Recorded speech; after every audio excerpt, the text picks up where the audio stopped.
Hello and welcome to another tactical special with myself, Stu Woolley, and my good old mate Abdel. We're celebrating a win, Abdel. I can't quite believe it. Amazing. What's how you feeling? I'm still in shock. I can't believe we won. Yeah, like I was telling you before the live, I expected like we're gonna get hammered. Obviously I expected the hammering to happen if we played certain players. But because we didn't, and he went in a totally different route, I was like, you know what, we're gonna give them a fight. When I saw the lineup. Yeah, I mean, I must admit, I raised eyebrows when I saw the lineup. I didn't think we're gonna win. I just thought we're gonna fight. you know? Well, no, and as it turned out, we did. But I looked at the lineup. I thought, wow, that's brave. That's a bold lineup. Yeah. It wasn't so much the Varane and the Martinez partnership. I'll be able to explain a little bit of that from my eyes a bit later on. I think it was more the McTominay and Alanga inclusions were a bit of a surprise to me. But look, we've got the win. The fan base is on a high for once, and we all seem united as well, which is great to see. So, but I want to start off by asking you, what did you make of Klopp's post-match comments? Because he's actually come out and said that we played the way he expected us to play, and yet we haven't demonstrated any of that DNA in the first two games. And I was quite shocked by that, because whether we got a fly on the wall in in Carrington or not, that's what he suggested. And yet, with that comment that he made about how he expected Manchester United to line up and play, they could do nothing about it. So I was just wondering, before we delve into it, just wondered what your thoughts on Klopp's comments were, and was it a bit more after the fact rather than trying to save a bit of face, I guess? You're on mute. I thought he said the opposite, to be honest. I actually thought that he thought we're going to play, like, Ten Hag is going to be a little bit stubborn, and he wants to play his way. And he thought that we're going to build up from the back again, and we're going to do all that, stuff that we've been doing the past two games. That's what I thought. But anyways, if that's what he said, I think the only thing they didn't expect was the intensity that we played with. Like, they weren't prepared for that. That's for sure. Like, I think, given the last two performances, how we played, forget the preseason game, but the last two performances in the Premier League, they were like, yeah, we're gonna play around these easy. They're not gonna put much of a fight, especially because I highly doubt he considered Cristiano Ronaldo will be dropped. I highly doubt that he thought that. And if you play with Cristiano, then your pressing isn't going to be good. So I think that's one thing they counted on. And yeah, like I think they were shocked by the intensity more than anything. No, I agree. I mean, I think we ran something like 3.1 kilometers. My memory serves me right, more than what Liverpool did, which is unheard of. I mean, when you look at the way that Klopp started his Liverpool revolution, it was very much rock and roll, wasn't it? Very much heavy metal style play. And then he became to this ultra pressing, ultra aggressive, ultra possession keeping team. And it almost played into Ten Hag's hands, I thought, yesterday. Liverpool had something like 70% possession. We had 30%, and our counter-attacking swiftness on the way that we approached that was tremendous. We haven't done that for a long time. So I guess I think I don't like stats, Abdel, as you well know, but I think I read a stat where we pressed them something like 113 more times than they pressed us, and they were expecting. We had 156 sprints. Really? There you go. That's amazing. So when what a sprint is, right? So, yeah, of course, yeah. So, exactly. But I think the problem with these stats is that people don't take into consideration who has the ball. Yeah. Right. Like for example, the amount that Brentford ran more than us last game, people was over exaggerated because we had the ball for most of the match. Brentford had the ball much less than us, so they're expected to run more than us. When you have the ball, you don't have to run. Yeah, absolutely. Yeah. And I got, I got. And the opposite is true. Like, we didn't have the ball for most of the match against Liverpool. So we ran more. No, that's right. We ran more than them. But obviously, the willingness was obvious. That's the difference, willingness isn't it? and the intensity was obvious to see. So even if, let's say, the match ended with us just 1 kilometer more than them, you can still say that, no, I saw the intensity. Yeah. It has nothing to do with the possession. It's just the intensity was there. Yeah. It is very much forgotten about. You're absolutely right. When you play a possession-based team, you are going to run more than them because you're chasing. You're chasing the ball across the pitch. Yeah. And, Liverpool were always going to have more possession than us. Ten Hag would have counted on it. Yeah. I think the inclusion of one or two of the changes that he made demonstrated he recognised that. So I want to dive into that, and I want to dive into the first area. And there was speculation all week that it would be Varane and Martinez. I was kind of a little bit worried about it, but then the more I thought about it throughout the week, I'll explain my thought process on it after yourselves. But how did you feel that combination worked? What did you think each individual player, i.e. Martinez and Varane, found out about playing together? And how do you think they can adapt in the future? Well, the most important thing is for Varane to be available. That's for sure. Yeah. Or else nothing will come to fruition. So, that's the first thing. The second thing, I know I've criticized Varane last season, and he was average. But then again, the entire team was completely blown out of the water. But one of Varane's good qualities is that he was put in positions where he had to be the senior centre back at the club. When Sergio Ramos left, that little amount of time that he spent without Sergio Ramos, he was the senior centre back at Real Madrid. Same thing with France, because most of France centre backs were injured, Umtiti especially. Mm-hmm. So he was the senior centre back.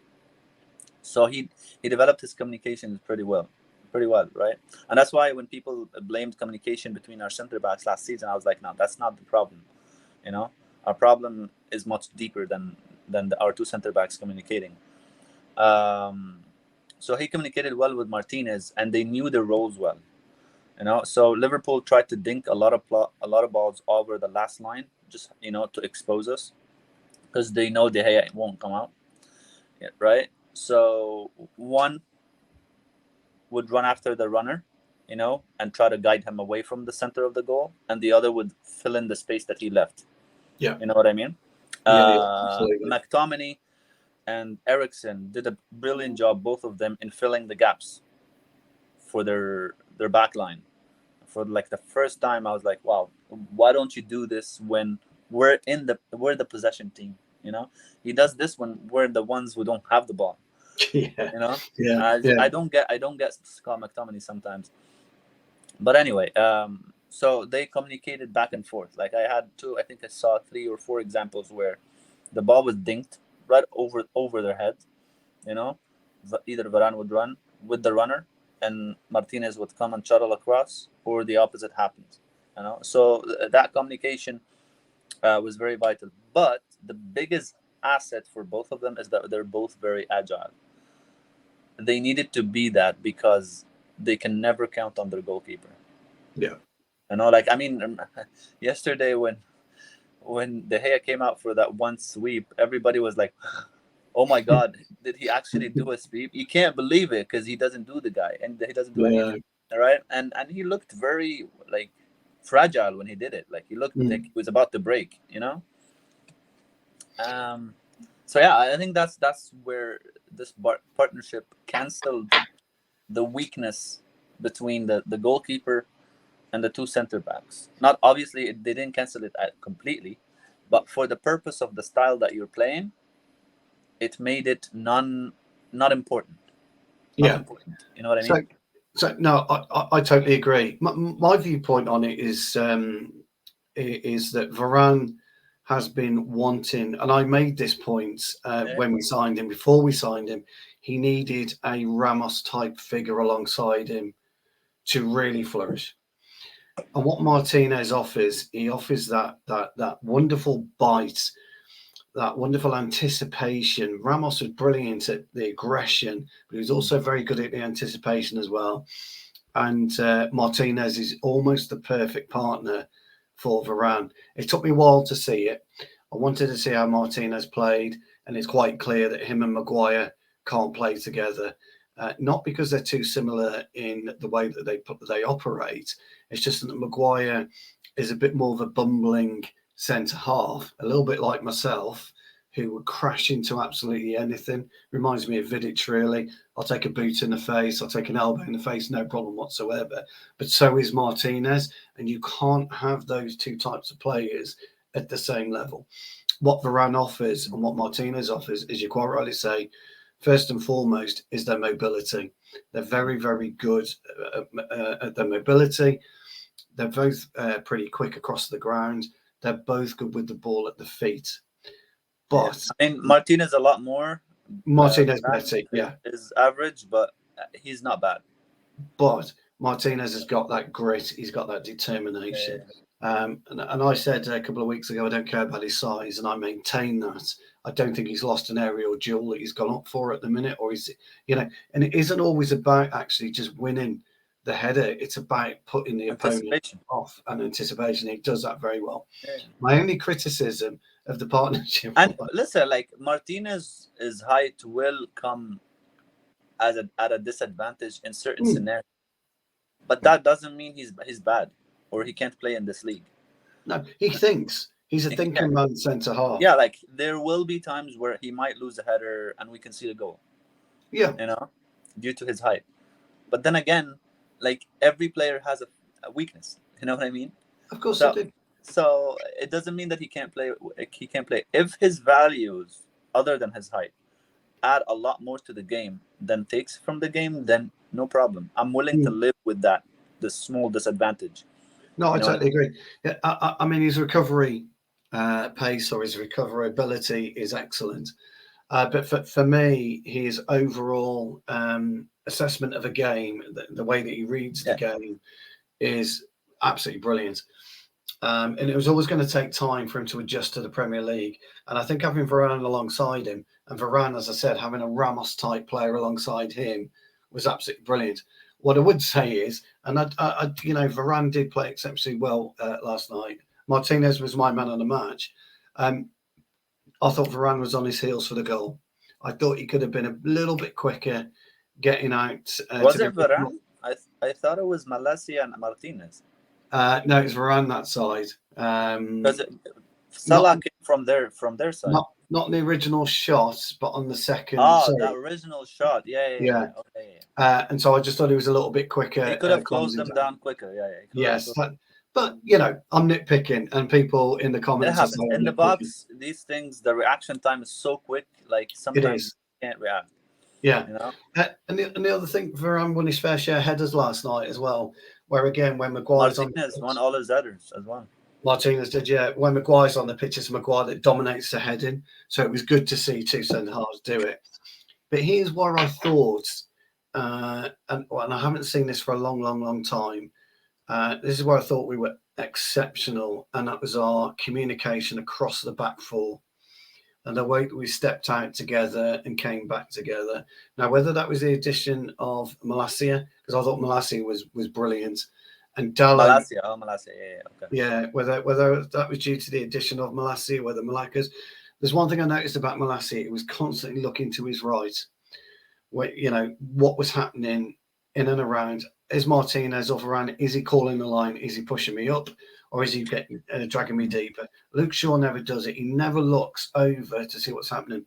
Equally, Dallow was looking across to the left, again, to see what should we do. It's the best performance of the back four in United colours I've seen for a long, long time. So, But I just there wondered is what a you reason thought for about the it whole. too as well. I think there is a big reason for it, and it has nothing to do with the individual players. And I think this is the one part that we as fans, like even I used to do this before, fail to recognize. It's the entire unit. You know what I mean? Like, because you simplify the job for the player when you reduce the amount of space and the amount of people he has to mark. You know what I mean? Like Malasia was barely caught in a 2v1 situation Yeah, yesterday. exactly. Not Yeah, because Malasia did something special, because the unit was functioning as a unit. yeah, You know what I mean? If Malasia was put in the same situations as Shaw, for example, in the Liverpool game previous to this, yeah, Malasia would have conceded. He wouldn't know what to do. It's two yeah, people. You yeah. know what I No, mean? no, I totally agree. So, talking about Malasia, then, what do you think he added to the team then that maybe Shaw can't, or maybe Shaw hasn't, or maybe Shaw's not capable? I think he added a lot of more energy. That's for sure. I think he still has a lot to offer in terms of going forward. I think he played within himself on the opposite end of the pitch, like offensively. Even though I know he got the assist, Mm, but I think he still can do a lot more than that. You know what I mean? Than just a simple cutback. Um, but he was. I think the best part was him defensively, out yeah, of possession. Like he was always back very quick. He was always within the line. He was always, like he didn't overcommit forward. I think he was still. I don't want to say shy, but it's his first game against Liverpool in a derby, and like he was thrown into the deep end all of a sudden. You know what I mean? mm, So yeah, I get that why he wasn't like jumping at the rope to get forward, right? So he was like, you yeah. know what? I'll do what I can, but let me play it safe and make sure I don't get beat on the other end. I'd rather not concede than assist, basically. Yeah, I was really impressed with his posture and his poise. I like that he was always on the front foot and the back foot at the same time, which sounds a Yeah, bit ridiculous. But what I meant by that is if we were being attacked, he was able yeah, to get onto the right side immediately. And when we were on the attack again, he was able to get on the right side immediately. So yeah, he would look, Trent Alexander, we know is excellent going forward, and he's a liability at the back. yeah. For once, I didn't feel that we had a liability at our left back. I thought Mhm. we had somebody who understood the position well, who communicated Yeah. brilliantly. We attacked him yesterday, Oh Alexander. yeah, We attacked him hard yesterday. yeah, and he suffered. He suffered for it, Yeah, didn't he? yeah, yeah, Um, yeah. So just staying with Malasia, I thought his composure at times was exceptional for a young lad. As you quite rightly say, his first game against Liverpool at Old Trafford. mm, It's what was happening outside the stadium, what was happening inside the stadium. It was an absolute cocktail of emotions. People were yeah, just didn't know how to feel, and then all of a sudden he breaks forwards and he gets the assist on the first goal, or he has yeah. a part to play in the first goal. So, um, what did you think of his actual composure in the final third? Then, what did you see signs of? This is exactly right. It's exactly what Ten Hag's looking for. Somebody said to me, a friend of mine said he reminded him of a hyped up Patrice Evra. I'm not so sure about that, but do you see similarities? I think Patrice Evra had like a stinker when he started with us. It I came think on his Liverpool, first wasn't it? yeah, his first season was really bad Yeah, it until he was. got Yeah, accustomed. Um, but he is hyper, but not like losing my mind, brainless hyper. You know yeah, what I He's excited, he's emotional, he does his job back and forth. And I think it just gives a different energy than Shaw. You know what I mean? Because I'm not defending Shaw because I love him or anything, but I think that Shaw and especially and Maguire, they have this criticism that I think is unfair, because last season us as a unit were not functioning. We were not functioning completely. You know what I mean? And like, if we functioned as a unit, I can almost assure you that 80% of the mistakes that you think Shaw and Maguire made won't happen. Yeah, agreed. Yeah. So, but Malacia does bring a different energy than Shaw. Does bring a different excitement and faster reaction than Shaw. That's for sure. I noticed that yesterday, and I can't take that away from the kid. Like, he definitely, I mean, he's a kid. Shaw's 25, 26, right? He's not, and he's been here for like, what, 8 years now, right? He's still new, and he still is excited, and he still wants to show what he can do, right? So you will able to judge him a lot further down the line what he can do. Like, I don't want us to get ahead of ourselves with all the players all of a sudden. Yeah. So and I think one of the best things about him as well is his squad. Is he's not how do you say this? He's not excited on the ball. Yeah, that's right. Yeah. He has the energy in terms of movement, but he's not excited on the ball. He would rather play it simple than go very high risk. Yeah, you know what I mean? Which, well, we talk about this a lot, though, don't we? Simplicity in a game of football. Sometimes understanding that it's not always a Hollywood pass that'll work. It's not always a 20-yard driving run that'll work. It's actually a 2-yard pass, which turns into another 2-yard pass, which turns into a 4-yard pass. That gets you up the pitch. So with that in mind, I'd like to flip across now to our good old friend Diogo Dallow, which I have to say, I thought he had a very solid game last night. I thought he played like it was the last game of his life. Yeah. Like, I've never seen Diogo Dallow play that guy. Of all the matches he played for us, I have never seen him play like that. And it has nothing to him doing something new. It's just the energy he brought. Yeah. It's like, I remember Jose Mourinho is like, "Oh, I love mad dogs" in the starting lineup, and he was praising Scott McTominay because he played him over some certain player, and they were telling him, "Why are you playing Scott over that player?" It's like, I want mad dogs. Scott was a mad dog in midfield. That's right. That's exactly right. He looked like a mad person, like a person who's like, "I'm just gonna beat anyone who stands in my way." You know what I mean? I'm gonna bring you down. If I can't take the ball off of you, I'm just bringing you down on the floor. Yeah. And I was like, okay, where was that before? You know what I mean? Like, it's attitude. Ten Hag said it best at the very end. It's like, we can talk tactics all you want, but it was their attitude.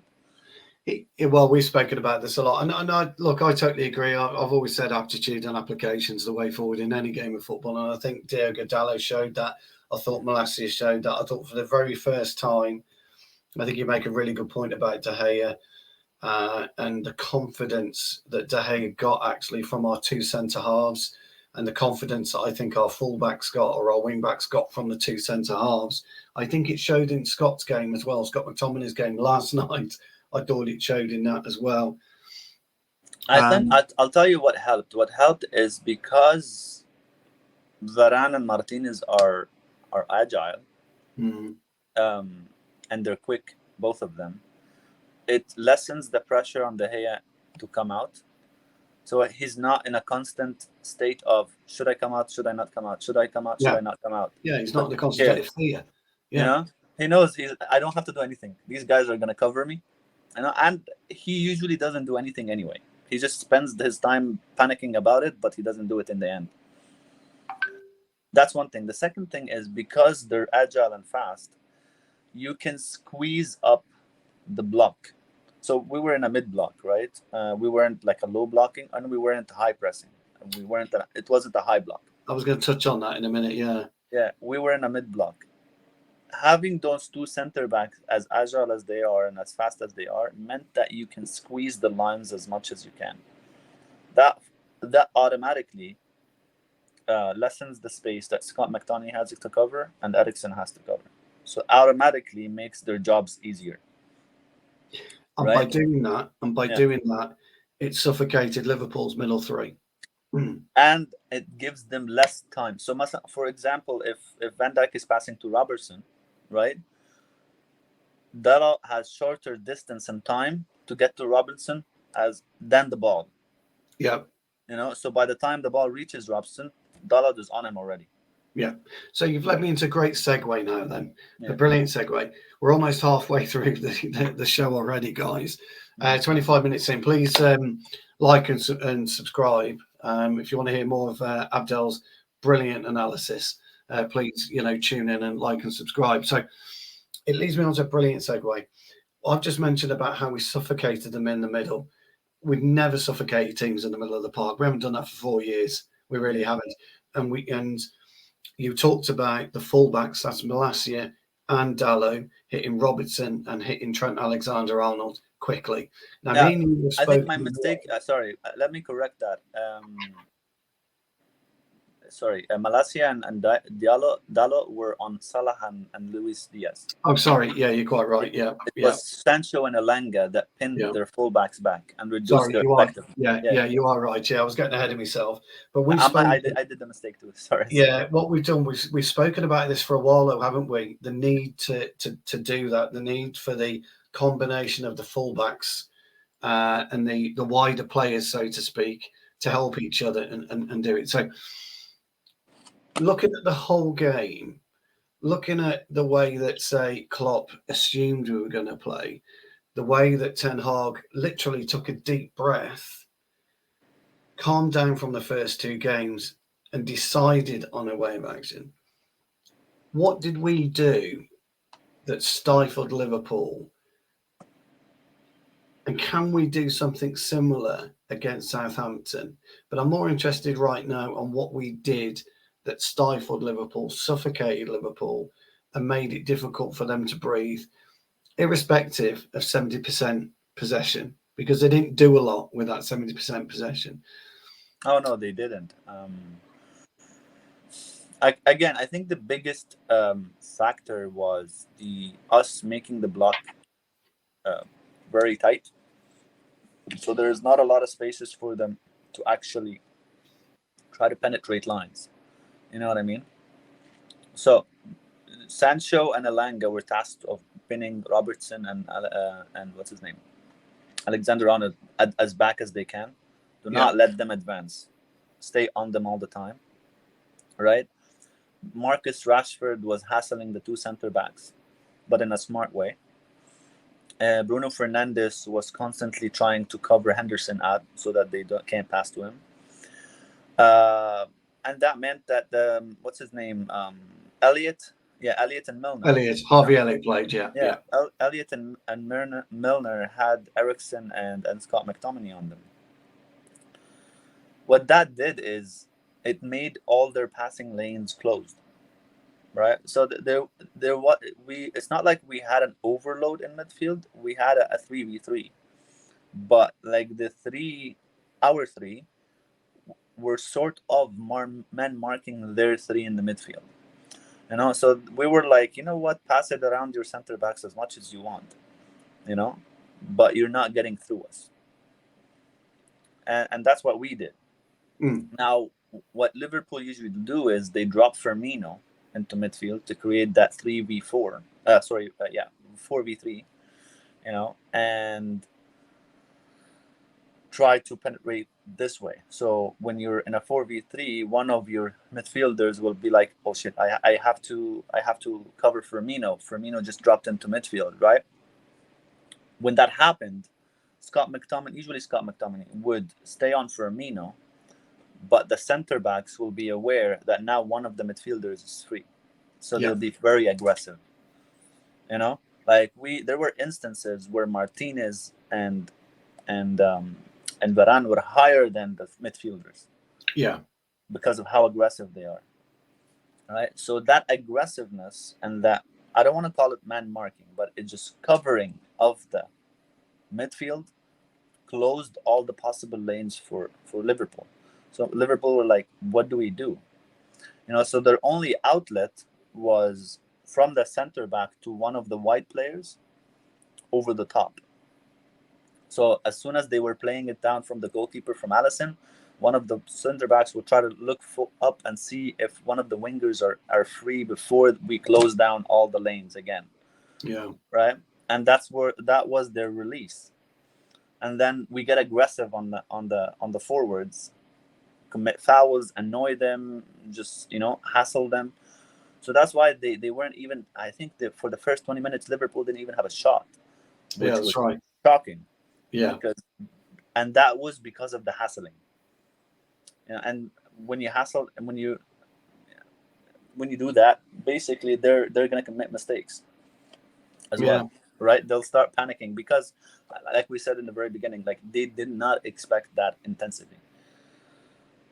Yeah, no, I totally agree. I thought that also the job that you're talking about that McTominay and Eriksen did, for the first time in a while, it exposed Gomez and in particular, which Van Dijk. I mean, Van Dijk's been exceptionally solid, hasn't he, for 2 or 3 seasons with Liverpool? But it's being exposed yesterday. Now, whether or not that's because you've got a very young player in Harvey Elliott in there, you've got an older head in Milner, as fit as Milner is, and you've got Henderson who's still getting back, isn't he, to some kind of real fitness. Yeah. They didn't have Fabinho, who would always be there in front of Van Dijk. And as you quite rightly said, they would bring Firmino back in when they're out of possession to swamp the midfield. Yeah. Again, when they're out of possession at the defence, Fabinho would almost go into alongside Van Dijk and then swamp the defence. That didn't happen because obviously Fabinho wasn't there. So Bruno exposed that for the first time I've seen against Liverpool. But do you think that he made the best of that exposure? Because I'm a little bit on the fence with him. And how much do you think that helped Elanga as well? Because Elanga, again, struggled for first team appearances, but I thought did quite well in his, in the first half that he played. So with Fabinho not being there, with McTominay and with Eriksen closing and suffocating Henderson to an extent, but definitely Elliott and definitely Milner, do you think Bruno made enough of the space and that he had? And how do you think Elanga coped with the space that he had to an extent? Because we know that Trent isn't great at defending. A bit different with Robertson because Robertson can defend. So I'm just wondering. That's why I picked those two. Yeah, I think. Like I know we like to take a dig at Trent Alexander because he plays for Liverpool, but he is actually not bad 1v1. Like he will nick the ball off the player who's like he is 1v1 and trying to dribble through him. You know what I mean? But he deals very badly with balls over the top. Like if he's playing against Rashford, he's scared all the time because he knows he's weak with any ball over the top, and he won't. Not only that, he won't catch Rashford, running back with his face to goal and trying to stop a player. He's very bad at that. And there was a huge spacing in Liverpool's backline that we tried to exploit. Like the two center backs, their communications were bad. That was one. So the distance between Gomez and Virgil van Dijk was exceptionally wide for some reason, and it was weird. And Trent, because his mind is still okay. So because Fabinho wasn't playing and Henderson was in the pivot. Okay, it made the system that Klopp has dysfunctional a little bit. So when Trent bursts forward, okay, in the back of his mind, I'm being covered because that's how the system works, right? But that wasn't happening because Fabinho isn't playing and Henderson is the one who usually covers Trent Alexander. But Henderson now has a different job. Henderson now has Fabinho's job, and Elliott is not a shuttling defending midfielder. Elliott is an attacker. Yeah, that's right. He played as a 10. He's more of a high final third 8. So Elliott wasn't in the mind frame of like, oh, I need to cover for Alexander-Arnold. You know what I mean? I forgot about that completely. So there was a huge gap between Gomez and Alexander-Arnold for Elanga to take advantage of. Yeah, exactly. Yeah. Now, 20 or 30 yards, believe it or not. Yeah. And this is where the first chance came from. The one that he hit the post with. Alexander-Arnold, Liverpool were already building up, so Alexander advanced forward, right? And the back line shifted a little bit with Van Dijk because they were being pressed there on their own right hand side or left side from their point of view. Left side, yeah. They lost the ball, but Alexander was far up. There was no one to cover him. Elliott was far up as well with him. That's exactly right. Yeah. And then Gomez found himself in the middle of the center of the pitch alone. Like, what do I do now? Because Van Dijk is too far away from me. Alexander is too far up, and now I have Bruno Fernandes and Elanga running at me. You know what I mean? Yeah. No, exactly right. So that part of Liverpool's system played in our advantage. That they didn't play Fabinho, and Henderson was having to cover for Fabinho, and Henderson, the age is showing on him. Him and Milner. Milner was not able to keep up at all with the intensity.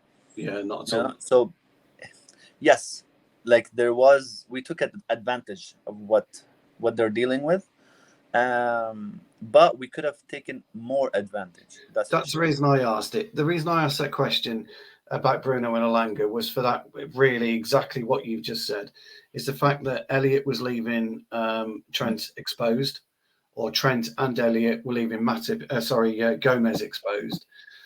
There's no way in a million years Milner, bless him, could get back, and Henderson looked like, because he wasn't playing his natural position, he didn't know where to be, and he wasn't getting communication. He wasn't getting spoken about from Van Dijk or Gomez. Yeah.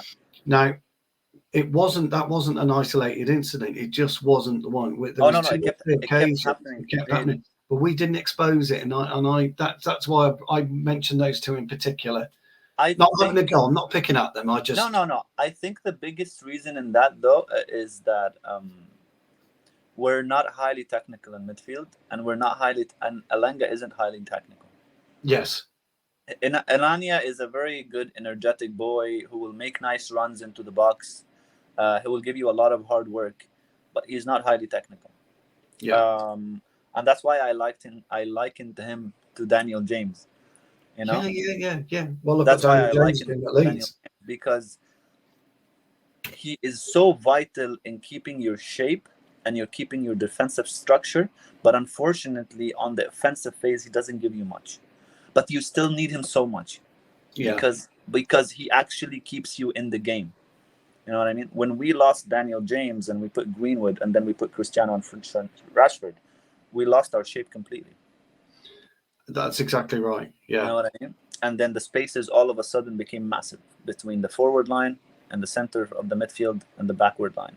And this is why I was like, I hope Erik Ten Hag does not do a Rashford, Sancho, Cristiano against Liverpool, because we would have gotten beat. Yeah. There was no two way about it. We would have gotten beat. No, I agree with you. And look, you can attribute a little bit. I think you're right about Elanga, by the way. I think you're absolutely right. He's not a technical player. He's a very much, if you watch the women's team, we've got a player called Alessia Russo. She's not particularly technical, but my God, she'll stick her head down and she'll go. She's off, and she's very direct. And Elanga's great at that. You know what? Managers love these kind of players. They do, yeah. I like one of them in my side. I love a player like that in my side, that if we're under pressure, you can just get the ball to him and he's off. This is why people get very frustrated with Saint-Maximin over at Newcastle. They get really frustrated with him. But what does he do when he gets the ball? If you're under pressure, there's nobody better, is there, than alleviating pressure for those 20 seconds or so that he keeps hold of the ball. Salah is the same thing. So yes, he does actually. Salah doesn't defend, right? So that's why the Henderson thing. That's why Henderson needs to cover Alexander-Arnold, so it won't be Salah and Alexander, both of them up top, and nobody is defending that right hand. You've got nothing on the right side at all. Yeah, exactly. Yeah. So that's the reason why for the system of having Henderson there covering. So, but when, let's say, Liverpool doesn't have the ball, right? Salah is very average in his tracking back and trying to defend and putting effort in. But the thing is, they're willing to take that because of what he does in the defensive phase. Yeah. Because he's very valuable in defense, and he actually also acts as a pressure valve. And it's like to release pressure. They go long to him, and he has a good touch on him, and he keeps the ball, all right, and that way they can progress to the final third. So it's kind of like it's always a trade-off. It's always a trade-off. Yeah. Are you willing to take no defensive work for the offensive output, or defensive work for no offensive output? Right? And Daniel James, despite no offensive output, he was giving us the structure, the defensive solidity, the tracking back and hassling people, even though his offensive output was almost it's not bad. Come on, like the guy had a couple of assists and a couple of goals for 15 million, so come on. No, So, I agree. But it leads me into a fascinating segue now. Yeah. And I think you know where I'm going with this. So Alanga was taken out of the picture. Yeah. We knew that Martial was going to come on at some point. Most people tipped Martial to start. Yeah. So it was quite an eye-opener, wasn't it, to see Alanga, Rashford and Sancho. I don't want to touch too much on Sancho because we've spoken about him a couple of times, and I think we're both in agreement that he's still got a lot to do in terms of his development with Manchester United, not as a footballer, but with Manchester United. Yeah. And I do want to talk about Rashford slightly because we've both been very critical of Rashford over the last 18 months. Yeah. But my man, Tony M, came on in the second half and I thought changed the game again. He added that dimension that we haven't seen since Rashford, Martial, back in 2019. Ten Hag basically called Cristiano out using Martial. I figured that. Yes, I thought that. Yes. No. In words, not in substitution. Like literally in words. He's like, we need this kind of center forward. We need a center forward that will add to the game when we don't have the ball. So basically saying we don't need Cristiano Ronaldo who adds nothing to the game when we don't have the ball. Which is true. I'm like, take that from that what you will, but that's how I understood it, right? He added a release pressure point. You know what I mean? A focal point. Yeah. And unfortunately, like when we removed if you notice, when we removed the Langa and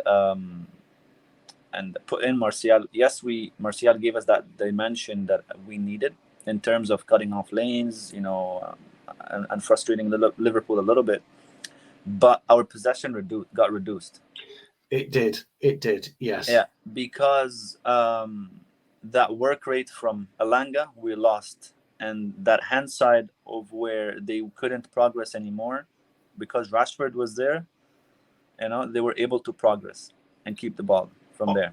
100%. 70 minutes, 68 minutes onwards. Yeah, it was the turning point, wasn't it? I felt. So I think even the first 20 minutes of the first half, I think it wasn't a back and forth. We just had like opportunities, but they had most of the ball. That's right. Yeah, 100% agree on that. Yeah, 100% agree. So Rashford just got tired. I can tell he got tired and he started losing focus and he started not tracking back people again. He did, yeah. And that's when Liverpool got a lot of joy and breathing area, basically, because Rashford wasn't doing the tracking anymore. We basically, as I like to say in football terms, we took our hands away from the throat, and we allowed them to breathe. Yeah, we allowed them to never do in football. Yeah, but because you added Martial, you added just an offensive value, but you took a defensive value when you removed Alanga. Like it's like I said, it was just always a trade-off. I added more technicality. Exactly right. I added more technicality to my front line using Martial, even though I reduced my defensive structure a little bit by taking Alanga off. Yeah. Liverpool got joy a little bit, but we were more dangerous. Agreed. You know? Yeah, his hold up play was phenomenal, wasn't it? Yeah. His hold up play for the goal, Rashford's goal was absolutely phenomenal. And late on in the game, 85 minutes, when he managed to trick his way through, I was desperate for him to just get a little scoop over Allison. It reminded me of the City performance. Remember? Yeah, I We do. talked about that City performance, the 2-0 one from March last year. March last season. Yeah. Yeah, it was tremendous, absolutely tremendous. It was. That's what he can bring you. Would you expect Martial to start Saturday lunchtime? Yeah, it's the ideal center forwards for Ten Hag. He loves this kind of center forward. Would you make many changes? I want to talk about Casemiro in the last 10 minutes. I don't want to talk about him just now, but just thinking ahead, would you make much changes to the way that we set up and the way that we played? Would you give Alanga another shot, maybe rest Sancho, or? I would rest Eriksen, because Eriksen looked dead in the water. He did look tired, didn't he? He did look tired. Yeah, he did. He started not tracking. It's not that he didn't want to; he just couldn't track anymore. He couldn't. We were getting past him, you know. Yeah. So is that maybe a Donny coming maybe Saturday for Eriksen, or would you not think that's the right switch? The thing is, Southampton is also a pressing team. Yeah. So I would, argue against playing out from the back. And if we're gonna do that, I would put Fred and McTominay back, or just put Casemiro. Yeah, definitely. Put Casemiro and what's his name? I would say Scott, just because Southampton are a bit physical. I would think Scott. Yeah, I would say Scott, Casemiro, and Scott. I just want to talk briefly before we start on Casemiro. I'd like to concentrate. We've got 13 minutes to go. Please, again, guys, like and subscribe. Any questions you got for Abdel, you'll see him on Twitter. His Twitter handle's there. Yeah. Any other questions you got about?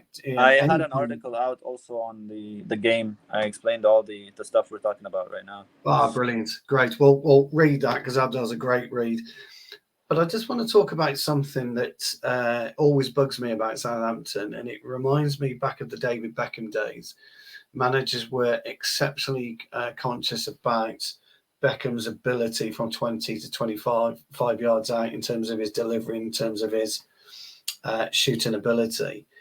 Do you think Ten Hag will recognise that? And do you think he might adjust his personnel slightly so we're not giving away, i.e., as you just spoken about, Fred, for example, rash free kicks in and around Ward-Prowse area? Because a tight game, which it could be against Southampton, it could be one free kick, couldn't it, that changes the game completely. Do you think Ten Hag's looking at that? Do you think he's thought about it?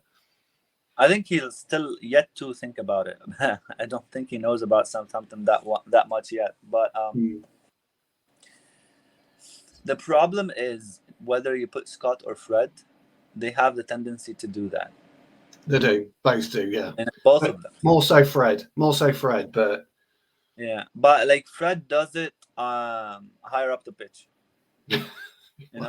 Scott does it. The thing is, Scott relies on his physicality a lot.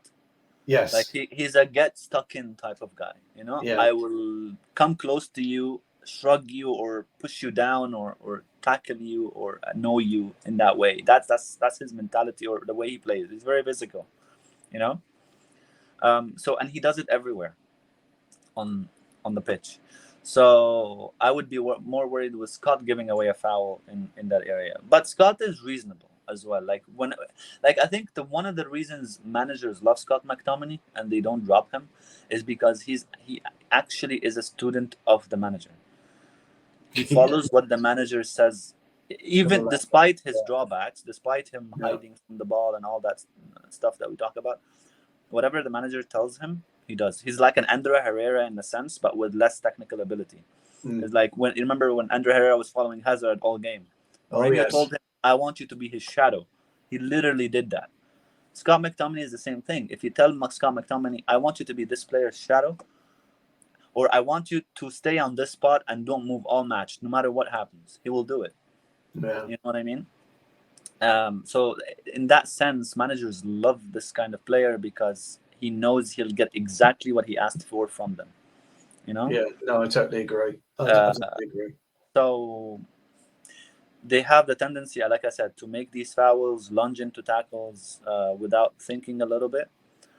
But you need them. You need one of them at least. You need one of them. But we are going to have to put that into some kind of consideration, for Saturday lunchtime kickoff. We know that Southampton are going to be up for it. They had a brilliant performance themselves at the weekend. They've started to pick up now, and they look good. To be fair to them, they looked a solid outfit. They looked a handy outfit. If Forster still in goal, which I'm sure he is, he's in a rich vein of form himself. Ward-Prowse is playing well. Walker-Peters is playing well. And they were a problem for us last season. We couldn't get to grips with them, if you remember. It was a real problem for us.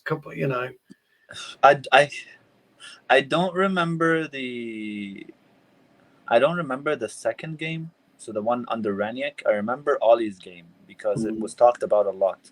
Yes. But we were actually good in that game. We deserved to win that game. That 1-1 early in the season. People kept talking about our build up. But when you actually check all the metrics of that match, we literally did not give them a sniff. Yeah. No? I remember the goal came from them nicking it off Bruno. That's right. By a little bit harsh. Could have been a foul. Couldn't have been a foul. Yeah, it could have been 50-50. And then they shot it from outside of the box, and it took a deflection from Fred, and it went in. That's right. And then another one other chance where I think we were trying to build up, and I think it was Maguire who dallied on the ball a little bit. Yeah, unfortunately. Or he gave it to Fred, and it was nicked off of Fred. And then they had like a 1v1 with De Gea, and De Gea saved it. Yeah. In the entire game, they had nothing else. And they had nothing else in the entire game. And we had a lot more chances. Yeah, if you remember the home game. Yeah, I know you don't do stats, but like if we go by the XG of the game, we had a lot higher XG, which suggested that United should have won this game, and Southampton shouldn't have drawn this game. But the thing is, I'm gonna say this: we don't need to build up from the back against Southampton because they're very good at pressing. The thing is, I don't think Casemiro solves that problem. No, he doesn't. Casemiro is good at positioning himself, cutting a breaking play. He has a good pass on him. I'm not saying he's bad on the ball. He's not bad on the ball, but in his last, I don't know how many years at Real Madrid, that was not his job. 100% it wasn't. No. So imagine all of a sudden switching that mentality and telling him, oh, you're the main progressor now because we don't have anyone better than you on the ball. I'm like, I've never done that, or I haven't done that in the last 10 years of my life, It's like... I wonder, and I'm surmising here, and we can't get into the ins and outs of who we think will play on Saturday because the lads will be covering that tomorrow night, I would imagine. Simon and his team will be covering that. But the kind of what you said about Casemiro was something I wanted to bring up, actually. Yeah. The way that himself, the crooner, as I call Tony Kroos, the crooner, and Modric play, you're absolutely right about Casemiro. He's not one to have it deep. He has a specific role within that, and that's win that ball and give it to the magicians. And he does that very, very well. And he does it not always by a tough tackle, but by thought and position. Efficient. And I totally agree with you on that one. And I think he'll bring... And I just wonder whether he's looking at Casemiro and he's looking at, whether or not Eriksen's in the red zone or not, and whether he kind of rests Eriksen a little bit more this week, because I think the Casemiro-Eriksen partnership with a McTominay maybe would be ideal, because I think Eriksen is very, very similar to a Modric rather than a Kroos. Maybe, would you say Kroos over Modric? It's difficult to say, actually, thinking about it. But maybe a Kroos, actually. He has from both. He does. That's what I was going to. And I just wonder whether Casemiro, rather like Varane and Martinez. Varane needed a Martinez type player, Yeah. and the Varane stroke Casemiro connection, because obviously they played together for a good many years. Do you think he might risk Eriksen? I can't say because we don't know how out of it is he. You know, I mean, he could play him for a half or something. But Yeah, I think maybe it's not him. I do think, and I tend to agree that I think a Casemiro, Eriksen, and a Bruno would work. Like he's at the age where midfielders usually drop deep anyway. Yes, exactly right. Yeah, exactly right. And if you have, I think if you have like a good movement around him, he can still play that progressor role. Not to the level of a Frankie de Jong, for example, if we ever got him. But who's he? yeah, Never heard of but I him. mean, he can do a decent job. Like I mean, we can use Scholes as an example, right? But Yeah, the only caveat to Scholes is that Carrick was with him. that's His exactly right. That's latter exactly right. stages. You know Yeah, what I mean? And yeah, Carrick was very good on the ball. So yeah, the idea of having one player only good on the ball in deep areas is not good because teams actually don't go for the guy who's bad on the ball. Teams go for the guy who's actually good on the ball. yes, that's right. Because Yeah. if they leave that guy, he has the time and space to pick anybody out. The guy who's bad on the ball, they will leave him because even if they leave him with the ball, he will do nothing with it. You know? So I know it's counterintuitive because like you'll be No, like, you're right. wait, if Fred is bad on the ball, they should attack him, right? So they're gonna get it out of him easy. But no, because Fred, even if he has the ball, he can't really hurt them. You know? But if, for example, Pogba is on the ball, Yeah, Pogba can hurt them. You know, yeah, let's assuming that Pogba is like, oh yeah, no, it's not assuming. Pogba is better on the ball than Fred, yeah. right? That's right. Yeah, yeah, yeah. So it'd be like, wait, why attack Pogba? Attack the guy who's bad on the ball. But the logic says, and I attack the guy that can actually hurt me, because if I leave this guy with the ball, with time and space, then he is gonna get it to the forward line. He's gonna get it to the attackers. Yeah, he's going to progress it quicker. Yeah, no, absolutely. So Yeah. that's why he was the target of the press. It wasn't that he is the worst under pressure. It wasn't that Pogba isn't the worst under pressure, but it's just that he's the one with the ability to hurt teams. So they really like suffocated him. Yeah, They didn't give him time to think, time to move. that's why I think. Well, I could be wrong here, but that's why I think he may well play Eriksen. It's whether or not he starts Casemiro. I mean, obviously, we'll see how Casemiro takes to training today. I haven't seen any pictures yet or updates from it, so I don't necessarily know. The reason I was saying this is because Casemiro is not bad on the ball. So He's good. even if they try to press Eriksen can lay it off to Casemiro, and Casemiro can lay it off to someone else. You know what I mean? Like Casemiro won't like linger on the ball and think what to do.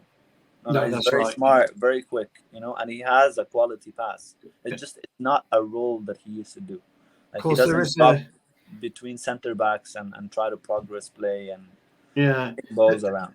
There is the Brazil argument though as well, isn't there? That Casemiro and Fred are Brazil's go-to first choice midfield. So there is maybe that, but it'll be interesting to see how Casemiro takes to training during the week, and just to see whether or not he'll be fit enough, whether or not he starts him on the bench, goes with, like you say, maybe runs McTominay, Eriksen, and Bruno as the go-to midfielder. Again, it'll be quite interesting to see.